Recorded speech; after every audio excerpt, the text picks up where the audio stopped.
जौनपुर समाज विकास क्रांति पार्टी के राष्ट्रीय अध्यक्ष एवं जौनपुर सदर लोकसभा सीट से प्रत्याशी अशोक सिंह ने बुधवार को अपना दूसरे सेट में नामांकन पत्र दाखिल किया।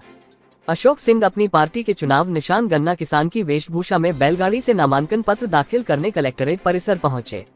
इससे पूर्व अशोक सिंह ने अपने समर्थकों के साथ बैलगाड़ी पर बैठकर पूरे किसान की वेशभूषा में हाथों में गन्ना लिए कलेक्टरेट परिसर की तरफ जब निकले तो लोगों के आकर्षण का केंद्र बने रहे। रिटर्निंग ऑफिसर के सामने नामांकन दाखिल करने के बाद अशोक सिंह ने कहा कि आज इस सीट पर जो भी प्रत्याशी चुनाव लड़ रहा है सभी पर कोई न कोई बड़ा दाग लगा हुआ है, जबकि मैं इसी जिले का रहने वाला हूं और कई वर्षों से लोगों की सेवा करने का कार्य करते चला आ रहा हूं। ऐसे में यदि मैं चुनाव जीतता हूं तो अपनी पार्टी के मैनिफेस्टो के अनुसार कार्य करूंगा। खास तौर पर किसानों के लिए मेरी पार्टी हर वो काम करने के लिए तैयार है जिसकी मांग किसान वर्षों से कई सरकारों से करते चले आ रहे हैं। अशोक सिंह ने कहा कि आज सत्ता पक्ष के लोग किस तरह से किसानों की अनदेखी कर रहे हैं ये सब जान रहे हैं और सपा, बसपा, कांग्रेस व भाजपा ने हमेशा अपने मतदाताओं को भ्रमित करने का काम किया, जबकि महंगाई चरम पर है। बेरोजगारी के लिए कोई कार्य सरकार कर नहीं रही है और जाति धर्म के आधार पर लोग राजनीति कर अपना वोट बैंक बनाने में जुटे हैं। ऐसे में हमारी पार्टी समाज के सभी वर्गों और धर्म को लेकर पूरे देश में चुनाव लड़ रही है और आने वाला समय हमारी पार्टी के बगैर कोई भी सरकार केंद्र में नहीं बनेगी।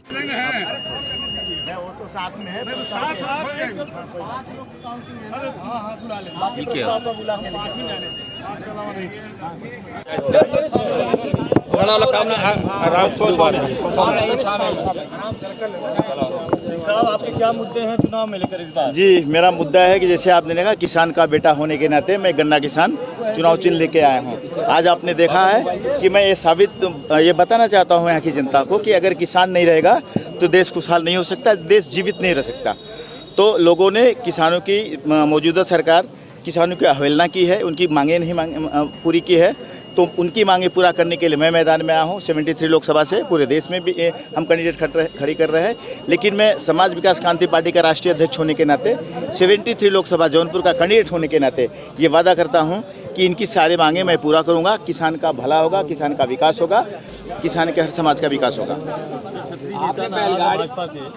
तो इसका क्या बेनिफिट्स आपकी तरफ जा रहा है? नहीं, बसपा से छत्री नेता का मतलब एक बार भाजपा से जो छत्री नेता है तो पहले कांग्रेस में घोटाला किया है, उसने घोटालेबाज है। किसान तो छोड़ दो, कोई भी भिखारी भी स्वीकार नहीं करेगा उसको, और वो जैसे आया वैसे महाराष्ट्र वापस चले जाएगा, कभी भी ज़मीन पे काम नहीं किया है।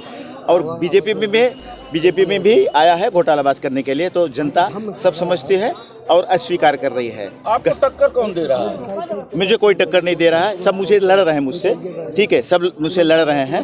अब वक्त बताएगा कि कौन जीतेगा, लेकिन मैं आपको दावे के साथ कह रहा हूँ 75% जनता यानी पूरा किसान मेरे साथ है और बाकी जनता भी मेरे साथ है। 75% मुझे मेजोरिटी मिल रही है, मैं यहाँ से जीत रहा हूँ। दूसरे स्थान पर कौन रहेगा? जी कुछ नहीं बोल सकता, क्योंकि ये तो मैं कह नहीं सकता। ये बताना जो हवाई करते हैं 100,000 गाड़ियाँ मैं भी निकाल सकता हूँ, लेकिन ये बताना चाहता हूँ कि यहाँ की जो गरीबी है उसको याद रखें। यहाँ पे जाके वहाँ पे जाके कादा बटाटा बेच के मिनिस्टर होके यहाँ को भूले न, यहीं से गए हैं मुझे पता है, तो वहाँ कादा बटाटा बेच के यहाँ के जनता को भूल गए हैं, कभी भी विकास नहीं किया। होम मिनिस्टर रहते हुए विकास नहीं किया कभी में, आज आए हैं विकास करने के लिए, यानी जौनपुर में भी घोटाला करने के लिए आए हैं, तो हम कभी भी इनको घोटाला नहीं करने देंगे। जब बसपा में आपसे बाबू सिंह कुशवाहा जी भी बसपा में थे, आज आपके सामने टक्कर में किस नज़र बाबू सिंह कुशवाहा जी? वो जब बसपा में रहे इसलिए तो निकाले गए बसपा से, आज बसपा में नहीं है। घोटालाबाज किए हैं, पार्टी के साथ किए हैं, सरकार के साथ किए हैं। आप तो उसको आपको पता होगा, आप पार्टी आई डाल के निकाल दीजिए, लेकिन मुझे पता है कि घोटालेबाज, जिनसे बड़ा घोटालेबाज कोई रहा ही नहीं है। आज जौनपुर में घोटाला करने के लिए आए हैं, तो ये जैसे आए हैं वैसे वापस चले जाएंगे, और इसलिए मैं कह रहा हूँ कि जनता मुझे स्वीकार कर रही है और मैं लड़ रहा हूँ। मैं किसान का बेटा होने के नाते गन्ना किसान चुनाव चिन्ह लेके आया हूँ, और मैं आपको दावे के साथ कहता हूँ हर किसान मेरे साथ है और हर किसान की मजबूरी मैं सॉल्व करूँगा। किसान 60 साल के ऊपर का जो है उसको पेंशन देने का मैं काम करूँगा, उसकी जो खाद मिलती है खेती के लिए 5 बोरी मैं फ्री करने का काम करूँगा किसानों का। जी बहुत बहुत धन्यवाद। हम साहब का रवैया अच्छा है, वो कर रहे हैं अच्छी। आरोप लगाया कि आपको प्रताड़ित किया जा रहा है, लेकिन आज के रवैया से ऐसा लगता है कि निष्पक्ष चुनाव करने जा रहे हैं। आज हमारी खुल के बात हुई है और हमें कह रहे हैं, आप लोगों ने वीडियो भी वायरल किया, उसको भी उन्होंने देखा। उन्होंने पूछा भी मुझे कि बैलगाड़ी से कैसे, मैंने कहा मैं किसान का बेटा हूँ इसलिए बैलगाड़ी से आया हूँ। तो अच्छा है, निष्पक्ष चुनाव कर रहे हैं डीएम साहब। आज की बातों से ऐसा लगा कि निष्पक्ष चुनाव होगा। जितने गंदे लोग आए हैं हार जाएंगे और जो अच्छे होंगे जीतेंगे। और मैं दावे के साथ कह रहा हूँ, मैं किसान का बेटा होने के नाते गन्ना किसान चुनाव चिन्ह लेके आया हूँ। सारे के सारे लोग किसान गन्ना किसान के सामने का बटन दबाने जा रहे हैं 25 में। बहुत बहुत धन्यवाद।